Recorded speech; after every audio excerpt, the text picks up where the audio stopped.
बिस्मिल्लाहिर्रहमानिर्रहीम। शुरू अल्लाह ताला के नाम से जो बड़ा मेहरबान नहायत रहम करने वाला है। अस्सलामु अलैकुम everyone, this is me Urid Ashrat Ali and you are watching chemistrically. I hope you are all doing well and happy winters. तो आज जो मेरा टॉपिक है वो लेक्चर नंबर 1 है नोमेनक्लेचर का, IUPAC नोमेनक्लेचर ऑर्गेनिक का, ऑर्गेनिक केमिस्ट्री का। और इस लेक्चर में थोड़ा सा इंट्रोडक्शन होगा कि IUPAC है क्या चीज़, और इसके बाद हम नेमिंग ऑफ एल्केन्स करेंगे और मैं आपको प्रैक्टिस भी साथ साथ करवाती जाऊंगी। इसके अलावा रूल्स भी पढ़ेंगे हम, और कुछ फंक्शनल ग्रुप और उनकी प्रायोरिटीज़ जो है वो भी हम देखेंगे कि किस तरीके से फंक्शनल ग्रुप जो है वो है हमारे पास, प्रीफिक्सेस क्या होते हैं, सफिक्स क्या होते हैं, ये सब हम लोग कवर करेंगे आज के लेक्चर में। तो आज के लेक्चर की कोई भी चीज़ मिस मत कीजिएगा। दूसरी बात मैं ये कहूँगी कि मेरे पास कुछ ईमेल्स आ रही हैं मुझे, जिसमें मुझसे ये रिक्वेस्ट है कि मैंने चैप्टर नंबर 2 कंप्लीट अपलोड नहीं किया है, तो मैं कंप्लीट अपलोड कर दूँ। तो मैं आप लोगों को क्लियर करना चाहती हूँ कि मैंने अकॉर्डिंग टू कराची बोर्ड मैंने लेक्चर्स कंप्लीट अपलोड किए हैं, लेकिन अगर उसमें कोई टॉपिक आपको लगता है मिसिंग है तो काइंडली आप ईमेल के ज़रिए मुझे वो टॉपिक सेंड कर दें, ताकि मैं उस टॉपिक पर भी वीडियो बना दूँगी। तो अब हम अपने लेक्चर की तरफ चलते हैं, लेकिन उससे पहले मैं आप लोगों से कहूँगी कि आपको भी अगर किसी चीज़ में कन्फ्यूजन है या आपको कोई क्वेश्चन है तो आप जो है वो इस ईमेल एड्रेस पर मुझे ईमेल कर सकते हैं। इसके अलावा फेसबुक पेज से आप लेटेस्ट अपडेट्स ले सकते हैं, मैं हमारे फेसबुक पेज पे जाके, और दोनों चीज़ें आपको डिस्क्रिप्शन बॉक्स में मेंशन होती हैं। तो आप डिस्क्रिप्शन बॉक्स जो है वो वीडियो के एंड में या वीडियो के स्टार्ट में ज़रूर चेक कर लिया करें। तो अगर जो भी चीज़ वहाँ पे अपलोड होती है या अगर आपको कोई करेक्शन होती है तो वो वहाँ पे मेंशन कर दी जाती है, तो काइंडली आप लोग चेक कर लिया करें डिस्क्रिप्शन बॉक्स। ओके, और अब मैं अपनी वीडियो स्टार्ट करती हूँ। उससे पहले मैं आप लोगों से रिक्वेस्ट करूँगी कि आप भी एक नोटबुक और एक पेन अपने साथ लेके बैठिए और मेरे साथ साथ अपने लेक्चर्स को खुद बनाइए, तो वो ज़्यादा आपके लिए ईजी रहेगा और आपकी अंडरस्टैंडिंग भी बेहतर हो सकती है। तो चलें अब लेक्चर स्टार्ट करते हैं।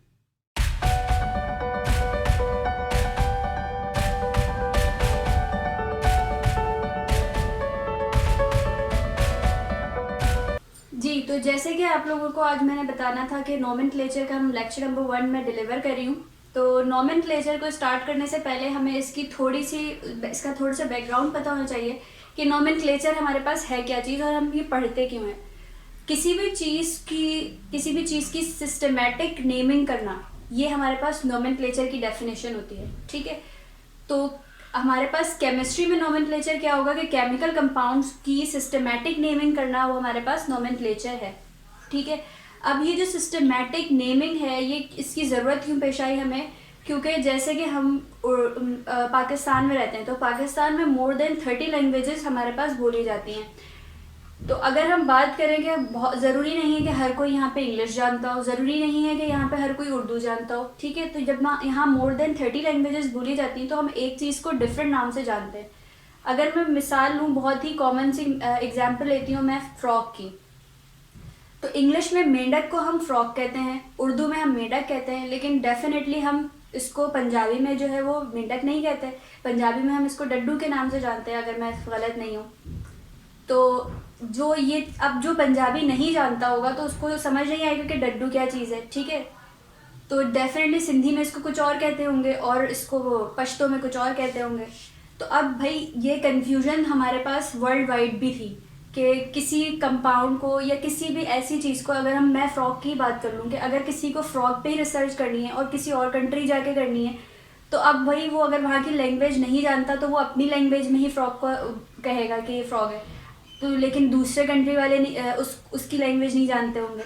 तो हमारे जो नोमेनक्लेचर की सिस्टम आया ना, वो इसी वजह से आया कि किसी भी चीज़ की हम इसको साइंटिफिकली, यानी कि पूरे वर्ल्ड वाइड हम इसको सेट कर देते हैं। उसके बाद वो इंसान या हम कहीं पे भी जाएं तो वो हमारे पास हर जगह एक ही नाम से जाना जाता है, ठीक है। तो अगर मैं फ्रॉग ही की बात करूँ तो हमारे पास फ्रॉग को साइंटिफिक नेमिंग में राना टिग्रिना कहते हैं, ठीक है। तो मेंढक को हम जो है वो साइंटिफिक नेम में राना टिग्रिना कहते हैं। अब ये जो साइंटिफिक नेम है ये सेट हो गया पूरा वर्ल्ड वाइड। अब अगर कोई भी इसकी रिसर्च पर जाएगा कहीं दूसरे कंट्री में और वो उसकी लैंग्वेज से नहीं जानता होगा, तो उसको डेफिनेटली जो है अगर वो नाम लेगा राना टिग्रिना, तो वहाँ पे भी डेफिनेटली राना टिग्रिना से सब पहचान लेंगे कि हमारे पास इस चीज़ का साइंटिफिक नेम राना टिग्रिना है, बात फ्रॉग की हो रही है, ठीक है। तो इसीलिए हमारे पास जो केमिकल कंपाउंड्स की सिस्टमेटिक नेमिंग है, उसका जो नोमेनक्लेचर है वो भी हमारे पास इसीलिए आया है कि अगर हमें कहीं जाके किसी कंपाउंड पे रिसर्च करनी है या हम पढ़ने के लिए बाहर जा रहे हैं और हम पढ़ना चाहते हैं केमिस्ट्री, तो डेफिनेटली वहाँ पे IUPAC सेट कर दी गई है। तो IUPAC से हम फॉरेन कंपाउंड को पहचान लेंगे कि हमें भाई इस कंपाउंड पे ये चीज़ रिसर्च वर्क है हमारा, ये रिसर्च करनी है हमें, ठीक है। तो हमें आसानी से काम होगा। जबकि अगर हम कॉमन नेम की बात करें तो हमारे कॉमन नेम डिफरेंट होंगे, बाहर जो है वो दूसरे नेम से उनके कॉमन नेम्स होंगे, उनकी लैंग्वेजेस में होंगे, ठीक है। तो ये बात थी। अब अगर हम बात करें कि केमिस्ट्री में जो नोमेनक्लेचर है उसकी बुनियाद किसने रखी, यानी कि वो फाउंडेशन जो है वो कब आई हमारे जो वजूद में, तो हमारे पास IUPAC जिसे हम कहते हैं, IUPAC एक ऑर्गेनाइजेशन है जिसमें जहाँ पे नोमेनक्लेचर यानी कि नेमिंग की जाती है केमिकल कंपाउंड्स की, सिस्टमेटिक नेमिंग, ठीक है। तो इसको हम कभी कभी IUPAC भी हम कहते हैं और कभी कभी कोई IUPAC भी कह देता है। तो IUPAC बेसिकली इसकी फुल फॉर्म है क्या, तो इसकी फुल फॉर्म है international union of pure and applied. तो हमारे पास IUPAC है क्या चीज़, IUPAC हमारे पास जो इसकी पूरी फुल फॉर्म है वो ये आपके सामने मैंने लिख दिया, international union of pure and applied chemistry. और ये बनी कब थी, ये बनी थी 1919 में अकॉर्डिंग टू गूगल रिसर्च, ठीक है। तो ये 1919 में बनी थी और इसके जो उस वक्त प्रेसिडेंट थे उस जो अब जाहिर है कि वो अब इतने अरसे तो उनके सेम प्रेसिडेंट नहीं रहेंगे, तो इनके टाइमली जो है वो प्रेसिडेंट चेंज होते रहे, ठीक है। कोई 2 साल के लिए प्रेसिडेंट बन गया, कोई 3 साल के लिए बन गया, कोई 1 साल के लिए बना। तो जब से अब तक इसके प्रेसिडेंट जो है वो चेंज होते आए हैं और अभी जो करंटली इसके प्रेसिडेंट हैं वो है हमारे पास Christopher M.A. Brett. Christopher M.A. Brett है इसके प्रेसिडेंट और इनका ताल्लुक जो है वो कहाँ से है, पुर्तगाल से इनका ताल्लुक है, ठीक है। अब मैं एक मज़े की बात आपको बता दूं, जो हमारा पड़ोसी मुल्क है इंडिया, तो अभी तक पाकिस्तान का तो इस ऑर्गेनाइजेशन के प्रेसिडेंट में कोई किसी का भी नाम नहीं है, लेकिन हमारे पड़ोसी मुल्क इंडिया से जो है वो एक इसके प्रेसिडेंट रह चुके हैं आई गेस 1985 में। तो हमारा जो ये अभी करंटली जो है इसके वो है हमारे पास क्रिस्टोफर M.A. ब्रेट, इनका ताल्लुक पुर्तगाल से है, ठीक है। ये कुछ बातें जनरल इन्फॉर्मेशन है, मैं जानती हूँ कि इसका ताल्लुक आपके कोर्स की स्टडी से बिल्कुल नहीं है, लेकिन कोर्स को इंटरेस्टिंग बनाने के लिए आपको ये बातें पता होनी चाहिए कि हम जो चीज़ पढ़ रहे हैं उसका बैकग्राउंड है क्या चीज़, ठीक है। ओके, अगर हम बात करें कार्बन की, तो हम क्योंकि ऑर्गेनिक की नेमिंग पढ़ रहे हैं और ये IUPAC जो है वो सिर्फ ऑर्गेनिक केमिस्ट्री के कंपाउंड्स की नेमिंग नहीं करता, ये इनऑर्गेनिक की भी नेमिंग करता है, और वो भी जब हम इनऑर्गेनिक कवर करेंगे तो तब भी हम पढ़ेंगे।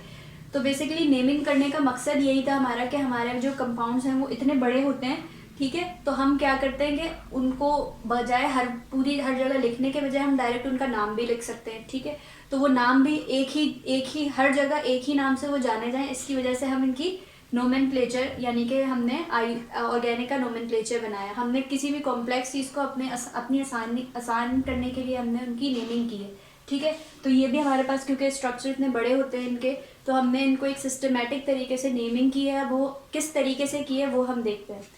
एक कार्बन है, कार्बन आप लोग सब जानते हैं कि हमारे पास ग्रुप 4A से ये बिलोंग करता है, ठीक है, और P ब्लॉक का एलिमेंट है।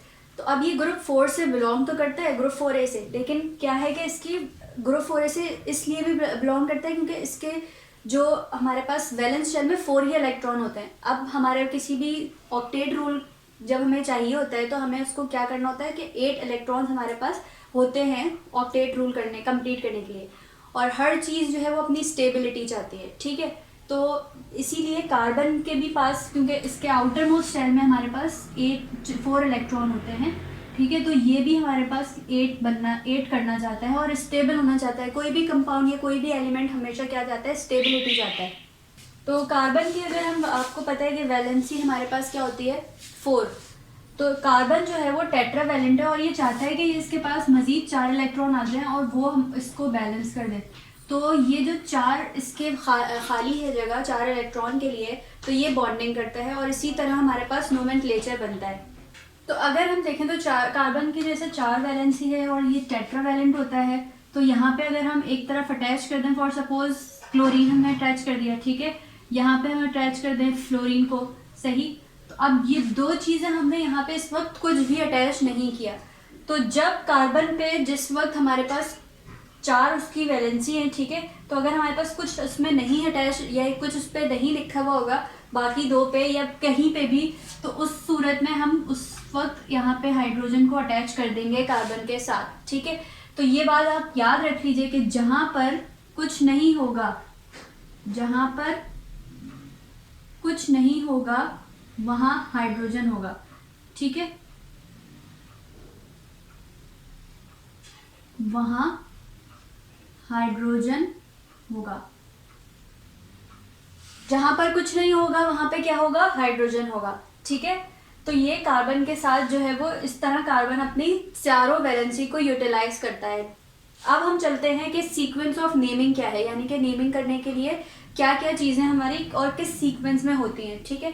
अभी मैं जानती हूँ कि अभी इतना ज़्यादा कुछ भी समझ में नहीं आएगा, लेकिन अभी मेरी एक एक बात को अपने पास नोट डाउन कर लीजिए, क्योंकि जब मैं प्रैक्टिस करवाऊंगी तो उस वक्त यहाँ से एक एक बात आपको वहाँ पे समझने की उस वक्त समझ आएगी आपको जब आप प्रैक्टिस करेंगे, ठीक है।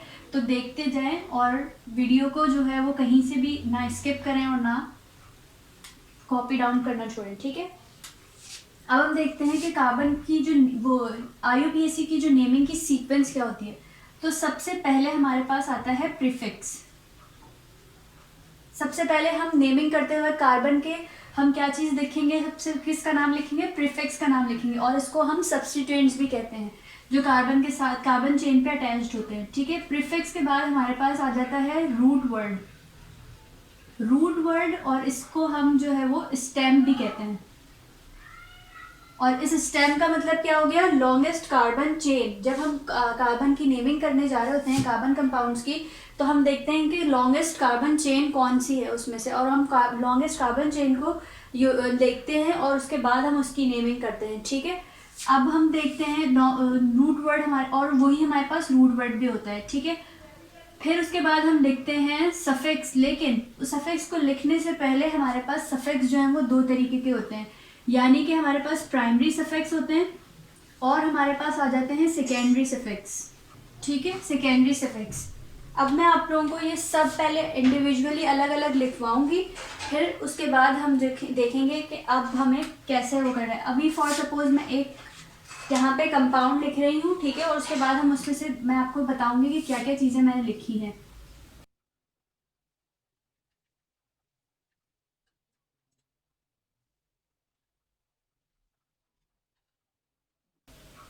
और हमेशा हमें हर IUPAC के कंपाउंड में हाइड्रोजन कार्बन की जो है वो 4 वैलेंसी को बैलेंस करना होता है, ठीक है, हर सूरत में करना है। तो अब मैंने आप लोगों को ये चीज़ भी बताई कि जब हाइड्रोजन कार्बन की हमारे पास 4 वैलेंसी है और हमारे पास जब वहाँ पे अगर कोई कंपाउंड या किसी चीज़ से कार्बन अटैच नहीं है और लेकिन उसकी एक वैलेंसी खाली है, तो उस सूरत में वहाँ पे क्या होगा, हाइड्रोजन होगा हर सूरत में, ठीक है।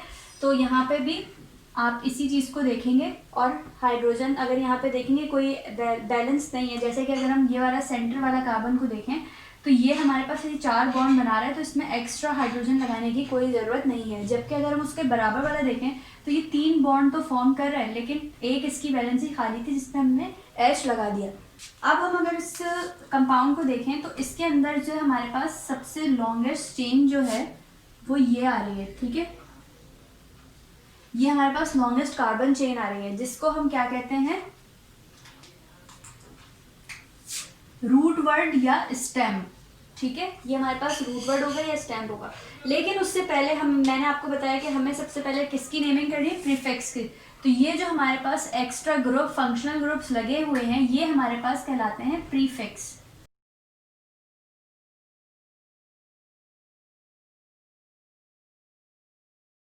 तो ये जो 4 है हमारे पास ये प्रीफिक्सेस, और इसको हम सब्स्टिट्यूएंट्स भी कहते हैं, ठीक है, सब्स्टिट्यूएंट्स। अब हमारे पास बचा ये वाला फंक्शनल ग्रुप। तो ये वाला जो कार्बन, ये वाली जो चीज़ है ये हमारे पास कहलाता है सेकेंडरी सफिक्स।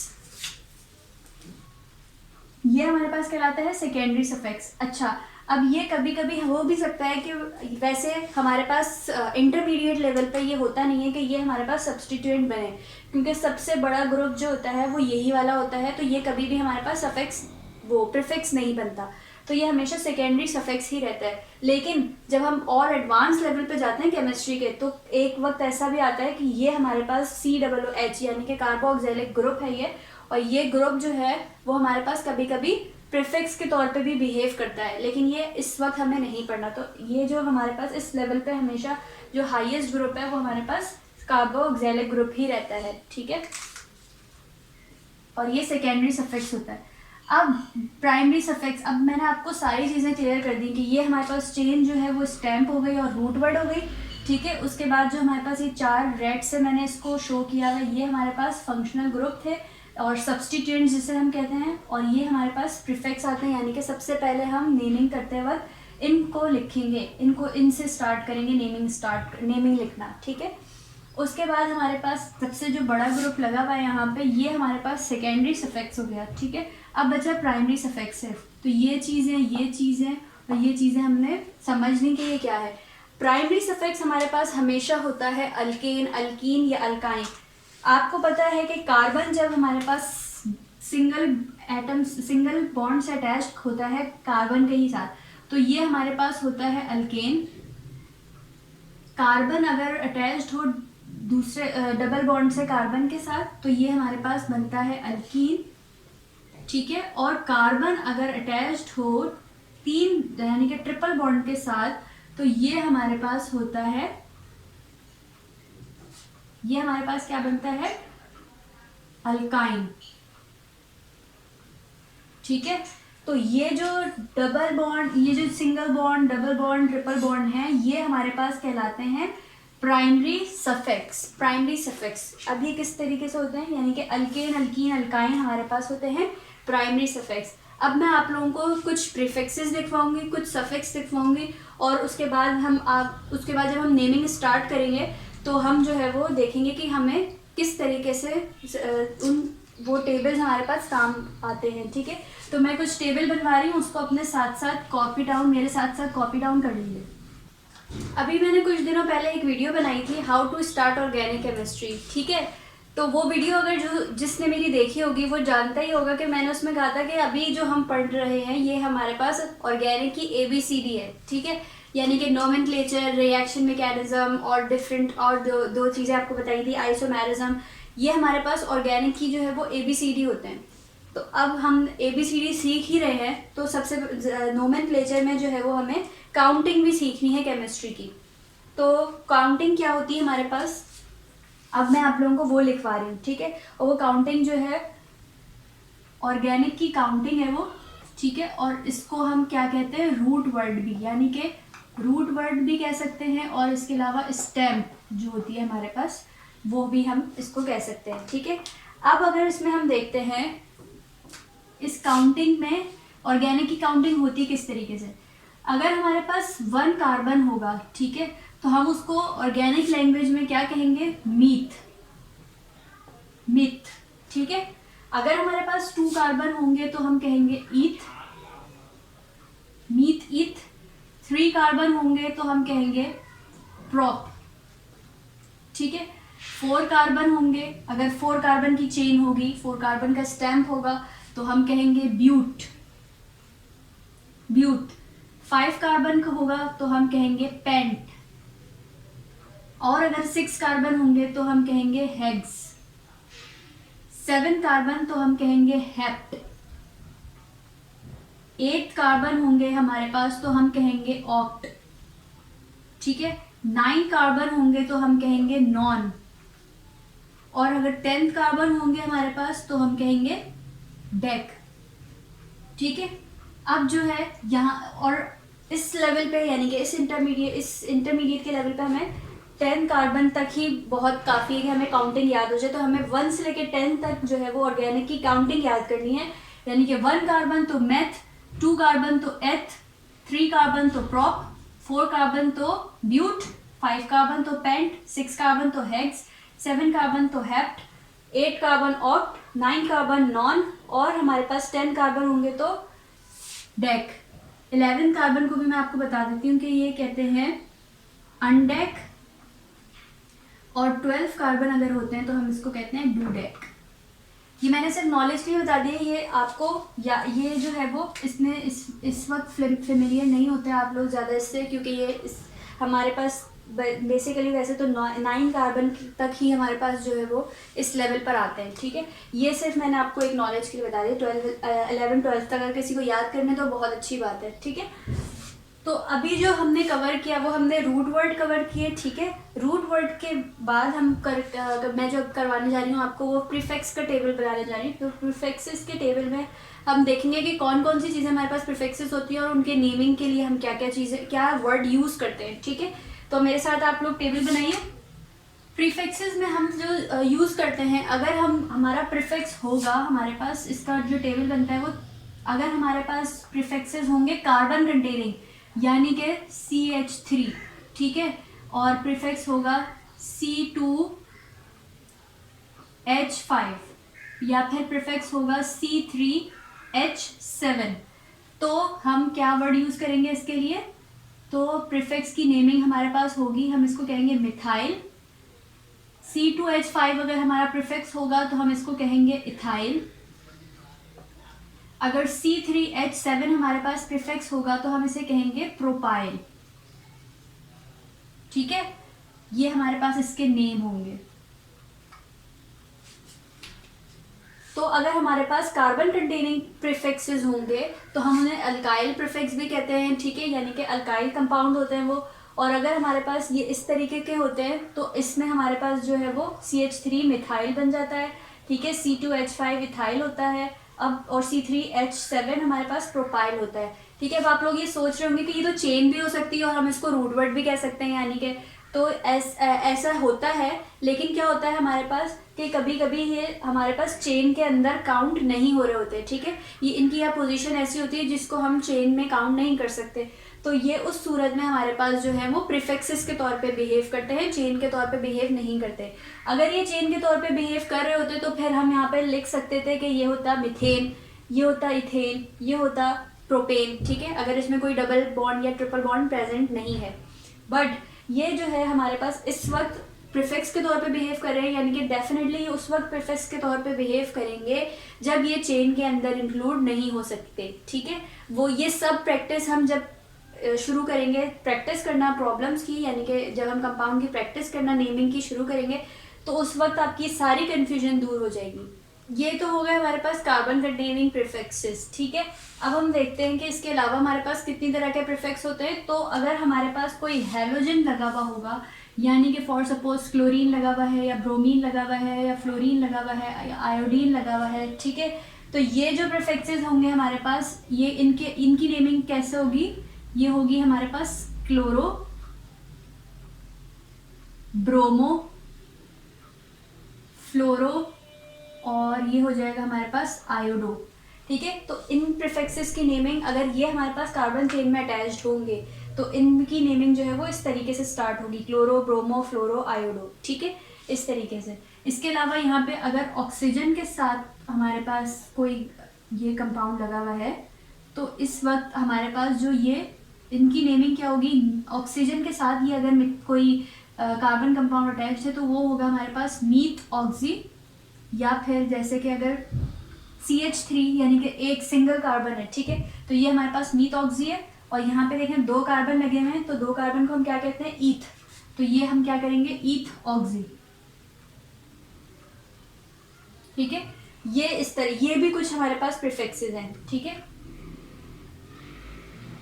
ये डैश जो है वो शो कर रहा है कि ये कार्बन चेन से अटैच्ड है, ठीक है। ये डैश जो हम इसलिए लगाते हैं ताकि ये हमें शो ये कर रहा है कि ये कार्बन से अटैच्ड है। तो अभी हम क्योंकि सिर्फ नेमिंग देख रहे हैं इसकी कि हम किस तरीके से और क्या क्या नेम देते हैं प्रीफिक्सेस को, तो इसलिए मैंने इस तरीके से शो किया आपको। अच्छा, अब ये जो हमारे पास ये वाली सारी लाइन जो है वो प्रीफिक्सेस की चल रही है, तो अब हमारे पास एक और तरीके के प्रीफिक्सेस होते हैं और वो किस कंडीशन में होते हैं ये मैं आपको आगे बताऊंगी। लेकिन अभी आप मेरे साथ सिर्फ नोट डाउन कर लें कि वो प्रीफिक्सेस कौन कौन से होते हैं। एक होता है हमारे पास OH, ठीक है, एक होता है हमारे पास CHO, CO, एक NH2, ये भी हमारे पास प्रीफिक्सेस होते हैं। लेकिन ये कभी कभी सफिक्स के तौर पे भी बिहेव करते हैं। तो ये एक और मैं आपको एक चार्ट बनवाऊंगी आगे, जिसमें आपको पता चलेगा कि ये किस वजह से, तो जब हमारे पास ये प्रीफिक्स बनते हैं तो ये किन बेसिस पे प्रीफिक्स बनते हैं, जबकि ये होते सफिक्स हैं हमारे पास, ठीक है। तो ये हमारे पास कौन सा होगा, अल्कोहल ग्रुप है, तो ये जब प्रीफिक्स बन जाएगा तो ये हमारे पास कहलाएगा क्या हाइड्रोऑक्सी, ठीक है। ये हमारे पास जो है वो एल्डिहाइड ग्रुप है, ठीक है, एल्डिहाइड ग्रुप है, लेकिन जब ये हमारे पास प्रीफिक्स बन जाएगा तो ये हमारे पास कहलाएगा ऑक्सो। ऐसे ही ये कार्बोनाइल ग्रुप है, ठीक है, तो ये भी हमारे पास ऑक्सो ही कहलाएगा। और ये हमारे पास अमाइड है, ठीक है, अमाइन है, तो ये हमारे पास अमाइनो ग्रुप है, ठीक है। अब आप सोच रहे होंगे कि मैंने दोनों को एक ही नाम दिया है, ऑक्सो और ऑक्सो, तो मैं आपको बता दूं कि कार्बन चेन में एक वक्त में ये एक ही प्रेजेंट होगा, ठीक है। या तो हमारे पास एल्डिहाइड ग्रुप लगा हुआ होगा या हमारे पास CO ग्रुप होगा, ठीक है। तो इन दोनों केसेस में जो है वो एक वक्त में एक ही प्रेजेंट होगा, लेकिन हम दोनों की जो प्रीफिक्स का नाम है वो हम ऑक्सो ही उसको बुलाएंगे, ठीक है, इनके ऑक्सो ही लिखेंगे उसकी नेमिंग में। तो ये थे हमारे पास कुछ प्रीफिक्सेस 3 तरह के, और मैंने तीनों तरह के प्रीफिक्सेस को अलग अलग मार्कर से शो कर दिया है। ये आपके रूट वर्ड की नेमिंग हो गई, ठीक है। ये आपका जो है ये सारे 3 तरह के प्रीफिक्सेस हो गए। जब हमारे पास सिर्फ कार्बन कंटेनिंग प्रीफिक्सेस होंगे तो हम उनकी नेमिंग इस तरीके से करेंगे, मिथाइल, इथाइल, प्रोपाइल। अगर हमारे पास हेलोजन ग्रुप से होंगे प्रीफिक्सेस तो हम उनकी नेमिंग करेंगे क्लोरो, ब्रोमो, फ्लोरो, आयोडो। और अगर हमारे पास ऑक्सीजन के साथ कोई कार्बन कंटेनिंग लगा हुआ होगा कंपाउंड वो ग्रुप, तो हमारे पास होगा मीथॉक्सी और ईथॉक्सी, ऑक्सी ऑक्सी करके उसकी बाकी हम कार्बन काउंट करके जो है वो उसकी नेमिंग करेंगे, ठीक है। अगर हमारे पास जो है वो सिंपल OH ग्रुप होगा यानी कि अल्कोहल ग्रुप होगा तो वो हमारे पास हाइड्रोक्सी, अगर वो प्रीफिक्स के तौर पे बिहेव कर रहा होगा तो वो हमारे पास हाइड्रोक्सी होगा। एल्डिहाइड ग्रुप होगा तो वो हमारे पास ऑक्सो होगा, ठीक है। कार्बोनाइल हमारे पास ग्रुप होगा, वो भी हमारे पास ऑक्सो होगा। और अगर हमारे पास अमाइन ग्रुप होगा तो वो हमारे पास क्या होगा, अमाइनो हो जाएगा प्रीफिक्स में आके, ठीक है। अब मैं आप लोगों को सफिक्स बताती हूँ। सफिक्सेस के से पहले मैं आप लोगों को बताऊंगी कि सफिक्सेस हमारे पास जो है वो 2 तरीके के होते हैं, एक प्राइमरी होता है और एक सेकेंडरी होता है, ठीक है।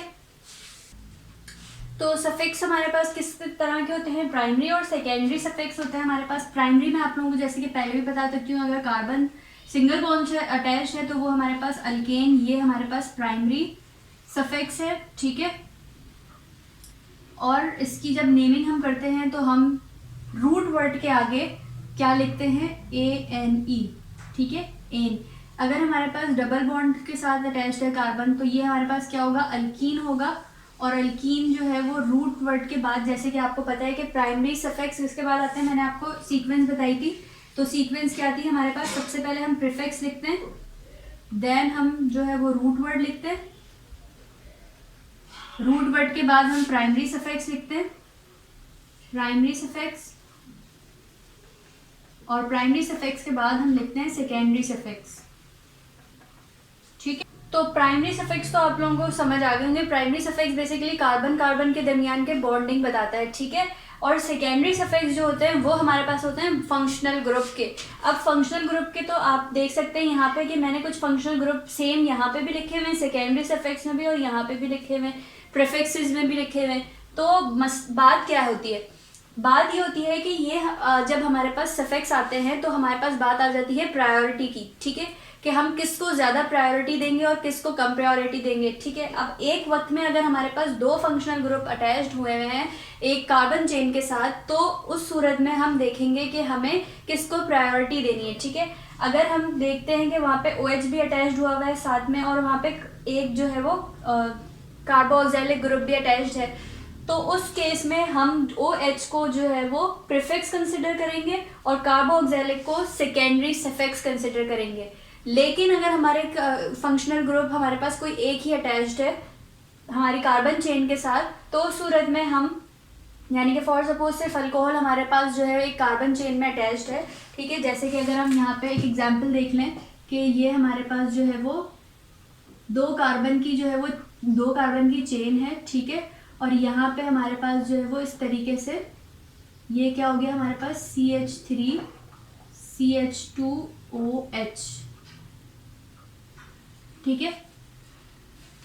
तो ये है हमारे पास। तो इस केस में हम जो है वो उसको, इस वाली चीज़ को यानी कि इस OH को हम मेन यानी कि सेकेंडरी सफिक्स कंसिडर करेंगे, क्योंकि यहाँ पे उसके अलावा कोई भी बड़ा फंक्शनल ग्रुप अटैच नहीं है।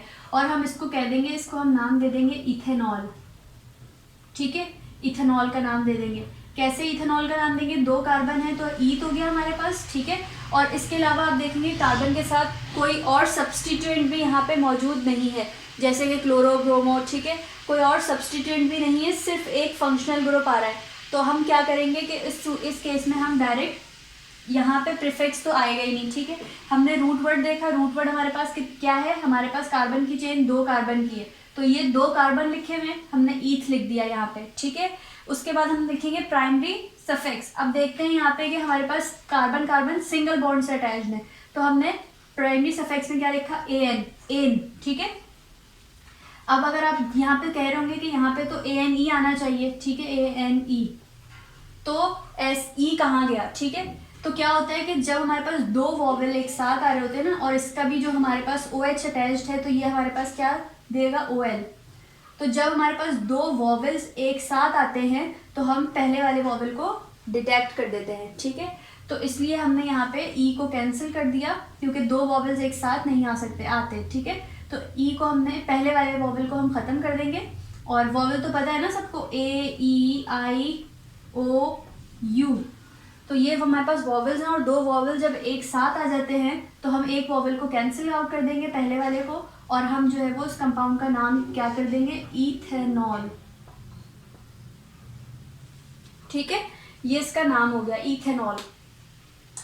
तो अभी आप लोगों को परेशान होने की ज़रूरत नहीं है, ये सिर्फ मैंने एक एग्जांपल दी है। हम बहुत सारी एग्जांपल की प्रैक्टिस करेंगे आगे, और प्रैक्टिस मेक्स यू परफेक्ट। ठीक है, तो प्रैक्टिस ही आप लोगों को इस चीज़ में परफेक्ट बना सकती है। अभी आप सिर्फ टेबल को मेरे साथ नोट डाउन करें अपने पास।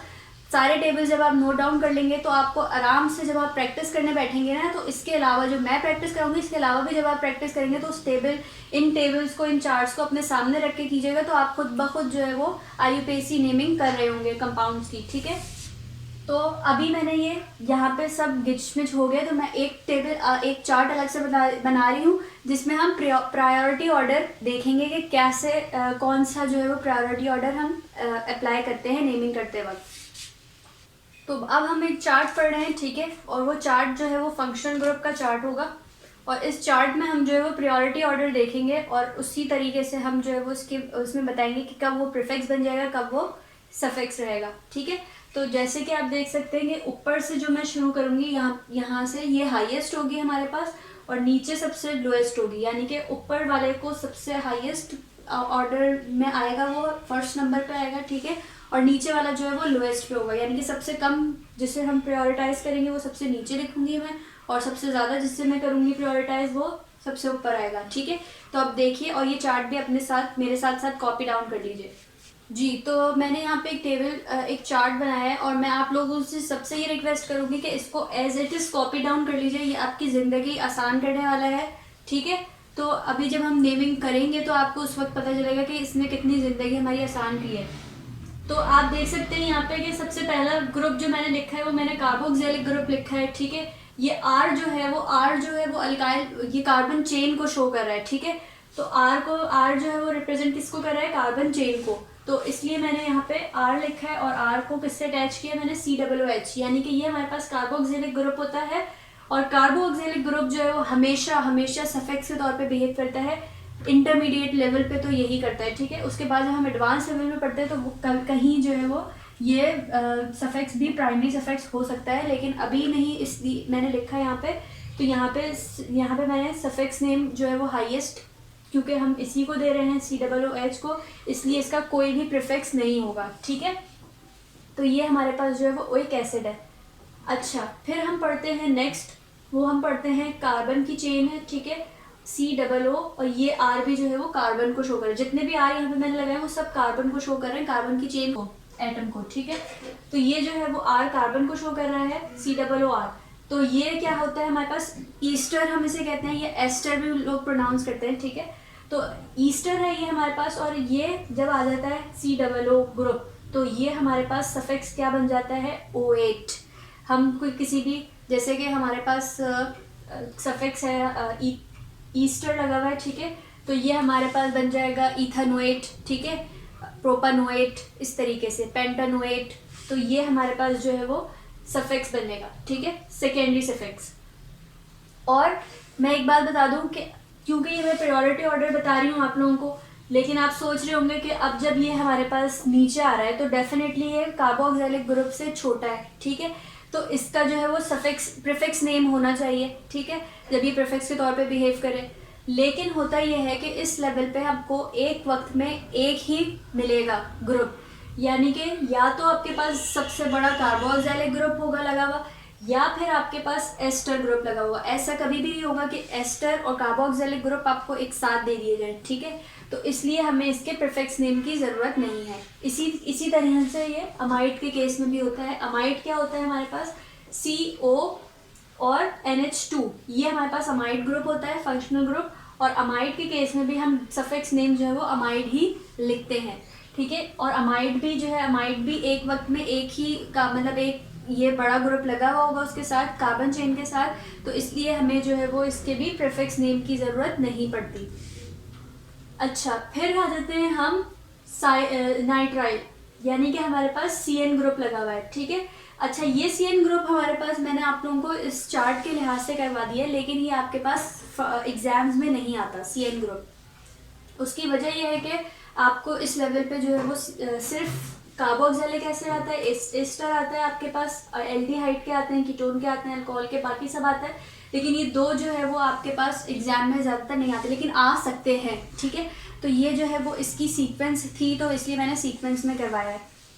तो ये आपके पास जो है वो CN ग्रुप जब आता है तो ये हमारे पास नाइट्राइल होता है, क्लासिफिकेशन क्या है, नाइट्राइल ग्रुप है ये, और इसका भी सफिक्स नेम जो है वो नाइट्राइल रहता है। लेकिन ये CN ग्रुप एक छोटा ग्रुप है, ठीक है, तो हो सकता है इसके साथ कोई एक बड़ा भी ग्रुप प्रेजेंट हो जाए। फॉर एग्जांपल एक कार्बन चेन है हमारे पास, उसके अंदर हमारे पास नाइट्राइल ग्रुप भी हो और कार्बोक्सिलिक ग्रुप भी हो, तो उस केस में हम जो है वो एहतराम किसका करेंगे, अहमियत किसको देंगे, कार्बोक्सिलिक ग्रुप को। तो जब हम कार्बोक्सिलिक ग्रुप को अहमियत देंगे तो डेफिनेटली सेकेंडरी सफिक्स तो हमारे पास ये हो जाएगा, लेकिन प्रीफिक्स फिर हमारे पास CN ग्रुप बन जाएगा। तो जब हमारे पास CN ग्रुप प्रीफिक्स बनेगा तो हमारे पास ये सायनो रिप्रेजेंट करेंगे हम इसको, ठीक है।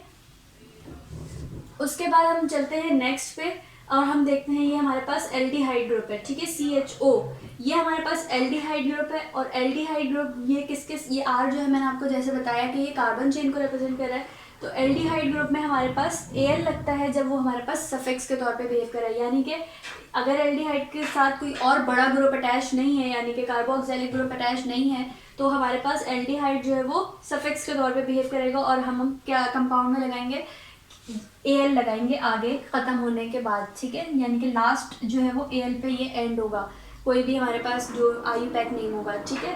उसके बाद अगर फॉर सपोज के एल्डिहाइड के साथ कोई और बड़ा ग्रुप अटैच है कार्बन चेन में, तो फिर एल्डिहाइड जो है वो प्रीफिक्स बन जाएगा, और जब ये प्रीफिक्स बनेगा तो ऑक्सो लगेगा, ठीक है, और प्रीफिक्स लिखे भी पहले जाते हैं, ठीक है, तो ये ऑक्सो हो जाएगा। उसके बाद हमारे पास आ जाता है कीटोन ग्रुप, कीटोनिक ग्रुप, ठीक है, तो CO जो होता है वो हमारे पास कीटोन ग्रुप होता है। बेसिकली ये दोनों जो कंपाउंड है ये कार्बोनाइल फैमिली से बिलोंग करते हैं, ठीक है, तो ये एल्डिहाइड कीटोन कार्बोनाइल फैमिली में आ जाते हैं।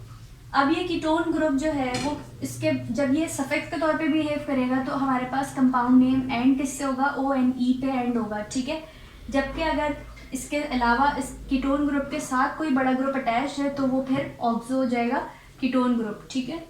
एल्डिहाइड और कीटोन में से एक वक्त में एक ही प्रेजेंट होगा, ठीक है, और अगर फॉर सपोज दोनों प्रेजेंट हो गए, ठीक है, अगर आप फॉर सपोज ये कर लें कि हमारे पास एक कार्बन चेन में कीटोन भी प्रेजेंट है और एल्डिहाइड भी प्रेजेंट है, ठीक है, तो उस केस में आप जो है वो एल्डिहाइड को सेकेंडरी सफिक्स बनाएंगे। क्यों?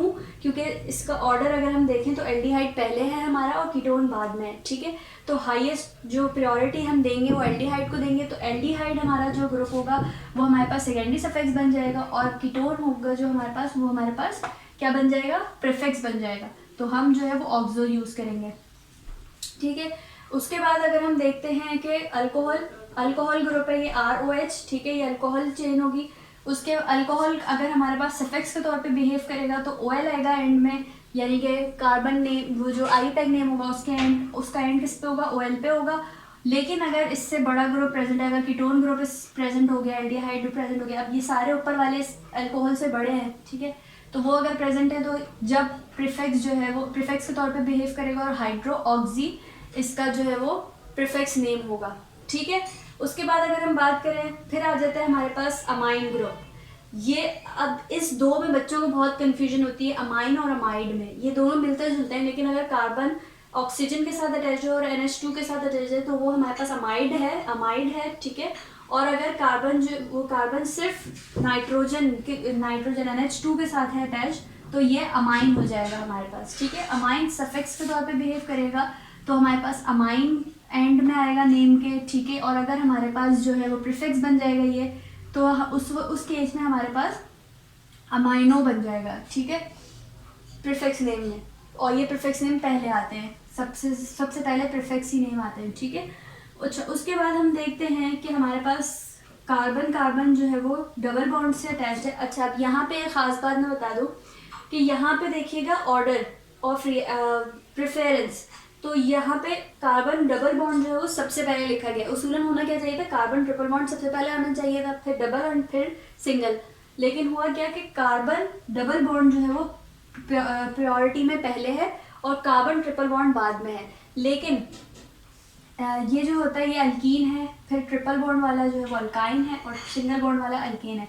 लेकिन ये सब आपको एज यूजुअल पता है कि ये तो हर केस में प्रेजेंट होते ही होते हैं, ज़ाहिर है पढ़ी हम कार्बन चेन रहे हैं, ठीक है। तो ये क्या होते हैं, ये प्राइमरी सफिक्स होते हैं, इसलिए ये ना तो ये सेकेंडरी सफिक्स हैं और ना ही ये जो है प्रीफिक्स में कभी बन सकते हैं, ठीक है।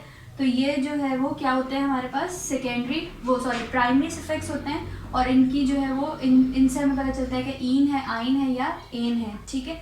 लेकिन प्रेफरेंस हम किसको देते हैं, यानी कि ये प्रेफरेंस देना इसलिए भी ज़रूरी है क्योंकि जब हम नंबरिंग कर रहे होते हैं तो फिर हम उस केस में अगर हमारे पास कोई और फंक्शनल ग्रुप बड़ा अटैच नहीं है तो फिर हम नंबरिंग जो है वो डबल बॉन्ड वाली साइड से पहले स्टार्ट करते हैं, ठीक है। प्रायोरिटी हम उसको डबल बॉन्ड वाले को देते हैं। तो ये हमारे पास प्राइमरी 3 सफिक्स हो गए हैं, ठीक है। आई नो, मैं जानती हूँ कि मेरी अभी बातें समझ ना आ रही हूँ आपको शायद, और वो नहीं आना एक नॉर्मल बात है। अगर इस वक्त आपको मेरी बात समझ नहीं आ रही थी, जब आएंगी जब आप इसकी प्रैक्टिस कर रहे होंगे। तो अभी मैं सिर्फ समझा रही हूँ, मुझे पता है कि अभी मैं जो समझा रही हूँ आपके जहन में फिक्स हो जाएगा और जब मैं प्रैक्टिस करवाऊँगी तो फिर आपको याद आती जाएंगी सारी बातें, ठीक है। उसके बाद हम देखते हैं हमारे पास ईथर है, यानी कि ROR, ठीक है। ईथर जो होता है वो हमारे पास सफिक्स में ही आ जाता है सिर्फ, और इसके किसी भी आईपैक के नेम के आगे जब ईथर होता है यानी कि बीच में वो होगा और साइड में कार्बन चेन होगी तो हमारे पास उस केस में हम उसको ईथर ही कहते हैं। जैसे कि ईथर जो होता है बेसिकली ये हमारे पास कार्बन चेन को ब्रेक कर देता है, तो हम इसको ऐसे भी कह सकते हैं कि दो मिथाइल ग्रुप अगर लगे हुए हैं तो डाई मिथाइल ईथर, ठीक है, डाईथाइल ईथर, इस तरीके से बस ईथर लगता है आगे नेम के, ठीक है। उसके बाद सबसे लीस्ट जो है हमारे पास वो अल्काइल हैलाइड है, और अल्काइल हैलाइड कभी भी सफिक्स के तौर पे बिहेव नहीं करता। अल्काइल हैलाइड तो प्रेजेंट होगा तो वो जो है वो वो सिर्फ प्रीफिक्स ही बनेगा, ठीक है, क्योंकि अल्काइल हैलाइड से बाकी तमाम ग्रुप जो है वो हाईएस्ट प्रायोरिटी पे हैं, ठीक है। तो अल्काइल हैलाइड सबसे लोएस्ट है, अल्काइल हैलाइड कभी भी सफिक्स बन ही नहीं सकता, तो इसलिए ये प्रीफिक्स ही रहता है। और ये हेलो से मैंने आपको शो किया, यानी कि नाम के आगे अगर कोई भी हैलोजन लगा हुआ है तो हम उसको क्लोरो, ब्रोमो, फ्लोरो इस तरीके से बुलाते हैं, इस तरीके से नेमिंग करेंगे, ठीक है।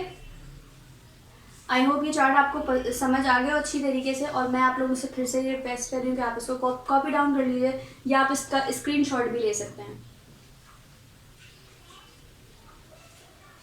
तो अभी हम जो लिख रहे हैं वो रूल्स लिख रहे हैं, रूल्स फॉर IUPAC नेमिंग, ठीक है। तो ये जनरल रूल्स हैं कुछ आपके पास, और ये अभी जो हम स्टार्ट करेंगे नेमिंग, या जिसकी इस वीडियो में मैं प्रैक्टिस करवाऊंगी, वो है नेमिंग ऑफ अल्केन्स, ठीक है।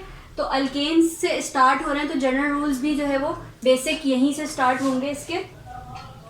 तो देखते हैं अब जनरल रूल्स क्या है हमारे पास। नंबर 1 है हमारे पास, जो नंबर 1 रूल है बेसिक, वो हमारे पास क्या है कि हमें सबसे पहले जो देखना है IUPAC नेमिंग करते वक्त जिस चीज़ का ख्याल रखना है वो है लॉन्गेस्ट कार्बन चेन, ठीक है। तो नंबर 1 है कि identify the longest carbon chain, this chain is called the parent chain, जिसको हम स्टेम भी कह रहे थे और रूट वर्ड भी हम उसी चेन को रिप्रेजेंट करने के लिए लिखते हैं, ठीक है। तो सब नंबर 1 हो गया identify the longest carbon chain, this chain is called the parent chain. Number 2 point है हमारे पास identify all of the substituents. Substituents मैंने आप लोगों को बताया कि क्या होंगे, जो हमारे पास प्रीफिक्स कहला रहे हैं, जिसको हम प्रीफिक्स कहते हैं और उसका नाम सबसे पहले आता है, वो हमारे पास जो है वो सब्सटीट्यूएंट्स होते हैं। ठीक है, तो हम दूसरा काम क्या करेंगे, सबसे पहले हमने लॉन्गेस्ट कार्बन चेन को देखा कि लॉन्गेस्ट कार्बन चेन हमारे पास कौन सी बन रही है। ठीक है, नेक्स्ट पॉइंट हमने क्या किया, हमने आइडेंटिफाई किया सब्सटीट्यूएंट को, और वो हमने आइडेंटिफाई क्यों किया, अब वो 3rd पॉइंट देखें। सब जब हमने आइडेंटिफाई कर लिए सब्सटीट्यूएंट्स, फिर उसके बाद हम क्या करेंगे, हम नंबरिंग देंगे चेन को, नंबरिंग करना शुरू करेंगे चेन की। तो numbering of chain starts from the nearest prefix. तो हम कार्बन चेन है हमारे पास, हम उसकी नंबरिंग वहां से करेंगे जहां से हमारा प्रीफिक्स करीब होगा। ठीक है, यानी कि लोएस्ट नंबर उस प्रीफिक्स पे होगा जहां से हम लोएस्ट नंबर उस कार्बन पे होगा जहां से हमारा प्रीफिक्स सबसे करीब होगा। फॉर एग्जाम्पल, ये मैं एग्जाम्पल के तौर पे करवा रही हूँ आपको। ठीक है, ये हमारे पास एक 4 कार्बन की जो है वो चेन है हमारे पास। ठीक है, और फॉर सपोज हमारा एक जो सब्सटीट्यूएंट है वो हमारे पास यहाँ पे अटैच्ड है। ठीक है, तो अब हमें नंबरिंग करनी है कार्बन चेन की। सबसे पहले हमने देख ली लॉन्गेस्ट कार्बन चेन, तो ये हमारे पास लॉन्गेस्ट कार्बन चेन आ गई। ठीक है, एक यहाँ पे मैं एक और ग्रुप लगा देती हूँ। ठीक है, तो ये हमारे पास लॉन्गेस्ट कार्बन चेन आ गई। उसके बाद हमने क्या किया, आइडेंटिफाई ऑल द सब्सटीट्यूएंट्स। तो हमने जो है वो यहाँ पे सब्सटीट्यूएंट को आइडेंटिफाई किया। हम सबसे पहले देखेंगे कि अगर हम कौन सी चेन ले रहे हैं। फॉर सपोज अगर हमने यहाँ से ये चेन ली, तो ये भी हमारे पास 4 कार्बन की चेन बन रही है। ठीक है, और अगर हम इसको यहाँ से सीधा ऐसे ले लें तो ये तब भी हमारे पास 4 कार्बन की चेन बनेगी। दोनों सूरतों में हमारे पास 4 कार्बन की चेन बन रही है। तो डेफिनेटली फिर इस चीज़ को हम क्या ले लेंगे, सब्सटीट्यूएंट्स, और ये हमारे पास 2 सब्सटीट्यूएंट आ गए। ठीक है, तो ये हमारे पास 2 सब्सटीट्यूएंट आ गए। ठीक है, अब हमें देखना है कि हमें जो है वो नंबरिंग कहाँ से स्टार्ट करनी है। तो अब आप देखेंगे कि ये हमारे पास 2 सब्सटीट्यूएंट हैं। अब हमें सबसे पहले नाम लिखना है प्रीफिक्स का। उसके जो हमारा 2nd पॉइंट है हमने आइडेंटिफाई कर लिया। 3rd पॉइंट है हमारा numbering of chain starts from the nearest prefix. तो हमारे पास देखेंगे हम अल्काइल हैलाइड जो है इसको हम प्रायोरिटी देखेंगे। तो हम इसकी जो अल्काइल ये वाले इनकी है, तो इनकी प्रायोरिटी जो कार्बन कंटेनिंग वो प्रीफिक्सेस होते हैं हमारे पास, वो हमारे पास उनकी प्रायोरिटी बाद में आती है। सबसे पहले हमारे पास हेलो कंपाउंड, हेलो प्रीफिक्स की आती है। ठीक है, तो हमारे पास यहाँ पे ये क्लोराइड लगा हुआ है, हम नंबरिंग यहाँ से स्टार्ट करेंगे 1 2 3 4। ठीक है, तो अब हम देखेंगे, सबसे पहले हम पोजीशन लिख देंगे यहाँ पे कि हमारे पास क्या पोजीशन आ रही है। हमारे पास आ रहा है 2 क्लोरो, तो हमने लिखा 2 क्लोरो 3 मिथाइल। ठीक है, ये हमने ये प्रीफिक्सेस आ गए। फिर हम लिखेंगे 3 मिथाइल के बाद हमारे पास आ जाएगा क्या, 3 मिथाइल, और सिंपली यहाँ पे कोई डबल बॉन्ड ट्रिपल बॉन्ड नहीं है, तो इसलिए यहाँ पे प्राइमरी सफिक्स नहीं आएगा। इसके अलावा अगर आप देखें तो हमारे कोई यहाँ पे डबल बॉन्ड ट्रिपल बॉन्ड नहीं है, तो प्राइमरी सफिक्स क्या होगा हमारे पास। उसके बाद हमारे पास रूट वर्ड आता है, प्रीफिक्स के बाद हमारे पास रूट वर्ड आता है। रूट वर्ड क्या होगा, जल्दी से बताइए। रूट वर्ड होगा हमारे पास 4 कार्बन है, तो हमारे पास क्या होगा, ब्यूट हमारा रूट वर्ड आ गया। रूट वर्ड के बाद हमें देखना है डबल बॉन्ड या ट्रिपल बॉन्ड है, यानी कि प्राइमरी सफिक्स में, तो यहाँ पे सिंगल बॉन्ड है। तो सिंगल बॉन्ड के लिए हम क्या लिखते हैं, एन। ठीक है, ब्यूटेन। और उसके बाद हम आखिरी चीज़ क्या देखते थे, हम देखते थे हमारे पास जो है वो सेकेंडरी सफिक्स है या नहीं है। तो यहाँ पे कोई भी सेकेंडरी सफिक्स नहीं है, तो सिंपली इसका नाम क्या हो जाएगा, 2 क्लोरो 3 मिथाइल ब्यूटेन। ठीक है, तो ये हमारे पास इसका नाम है। ये एक एग्जाम्पल ऐसी मैंने करवाई है। अभी हम सही और मजीद एग्जाम्पल की प्रैक्टिस करेंगे। ओके, नेक्स्ट पॉइंट है हमारे पास। ओके, नंबर 4 पॉइंट अगर हम देखेंगे तो नंबर 4 पॉइंट है हमारे पास कि if there are 2 or more different substituents they are listed in alphabetical order. अगर मैं एग्जाम्पल आपको दूं, जैसे हमारे पास ये कार्बन की एक चेन है और इसके अंदर हमारे पास 2 सब्सटीट्यूएंट्स, यानी कि ये इस केस में कह रहे हैं कि जब हमारे पास 2 या 2 से ज़्यादा डिफरेंट सब्सटीट्यूएंट्स अटैच्ड हैं, जैसे ये हमारे पास क्लोरीन अटैच्ड है, यहाँ पे हमारे पास ब्रोमीन अटैच्ड है। ठीक है, तो उस केस में हम क्या करेंगे कि नंबरिंग हम कहीं से भी स्टार्ट कर सकते हैं, क्योंकि ये दोनों एक ही जो है वो उसके ग्रुप के ही वो एक सब्स्टिट्यूएंट है, तो हम नंबरिंग कहीं से भी स्टार्ट कर सकते हैं, लेकिन प्रेफर आप उसको कीजिएगा जो हमारे पास पहले आ रहा है अल्फ़ाबेटिकली, ठीक है, यानी कि ब्रोमो पहले आ रहा है और देन हमारे पास क्लोरो आ रहा है। तो हमारे पास नंबरिंग यहाँ से स्टार्ट होगी 1 2 3 4 एंड 5। तो ये हो जाएगा हमारे पास 2 bromo and 4 chloro, 2 bromo and 4 chloro pentane, ठीक है। तो ये हमारे पास इस तरीके के पेंटेन, इस तरीके से जो है वो इसकी नेमिंग होगी। अच्छा, एक और चीज़ मैं आप लोगों को बता दूं कि यहाँ पे एक चीज़ का IUPAC में ख्याल ये रखा जाता है कि जब भी हमारे पास कोई पोजीशन को हम जब लिख रहे होते हैं तो हम उसके बाद डैश देते हैं, ठीक है, और जब हम कोई पोजीशन बीच में लिख रहे होते हैं तो हम दोनों तरफ उसके डैश देते हैं, और ये चीज़ जो हमारे पास अल्फ़ाबेट से ही हमेशा स्मॉल लेटर्स में होते हैं, ठीक है। तो ये हमारे इस चीज़ का हमें ख्याल रखना है नेमिंग के वक्त। और अक्सर ये होता है कि हमारे पास कभी, जैसे फॉर एग्जांपल हमारे पास 4 पे ही हमारे पास 2 सब्स्टिट्यूएंट अटैच्ड हैं, ठीक है। तो अब हम क्या करेंगे कि 4, अगर हमारे पास एक ही पोजीशन पे 2 सब्स्टिट्यूएंट तो फिर हमारे पास ये वाली नेमिंग नहीं होगी, फिर हम करेंगे 2 ब्रोमो 4,4, फिर डैश आएगा, कॉमा आएगा दोनों के बीच में, ठीक है, डाइक्लोरो, फिर हम लिखेंगे है डाइक्लोरो, इस तरीके से हम करेंगे डाइक्लोरो पेंटेन, ठीक है। इस तरीके से हम नेमिंग करेंगे इसकी।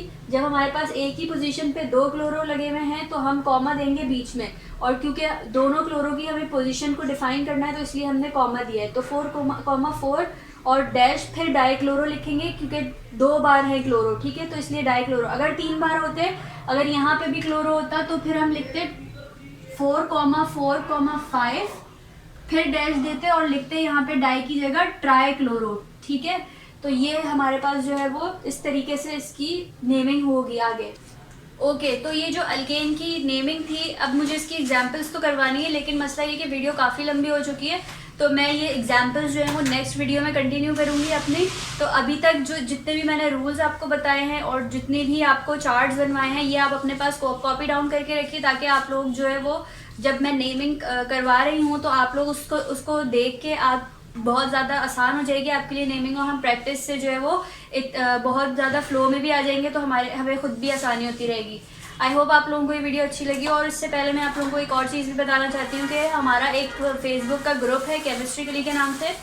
अक्सर लोग मुझे ईमेल करते हैं, जो कि कभी होता है कि वो नोटिफाई नहीं होती, या कमेंट्स का भी आपके नोटिफाई नहीं हो पाते, तो वो नज़र में नहीं आते। तो वो केमिस्ट्री के लिए का ग्रुप है, तो अगर आप लोगों को कोई भी अच्छी इन्फॉर्मेशन मिलती है या आपको कोई सवाल करना है तो वो आप उस ग्रुप पे भी कर सकते हैं। तो वहाँ हमारे अलावा बहुत सारे लोग भी आपको, मतलब कोई और भी आंसर कर सकता है, और आपका प्रोमिनेंट जो है वो जो भी पोस्ट होगा वो नज़र आएगा, ठीक है। तो बस मुझे ये बताना था, और अपना बहुत ख्याल रखिए, दुआओं में याद रखें। मिलेंगे नेक्स्ट वीडियो में प्रैक्टिस के साथ नेमिंग ऑफ अल्केन की। टिल देन, अल्लाह हाफ़िज़।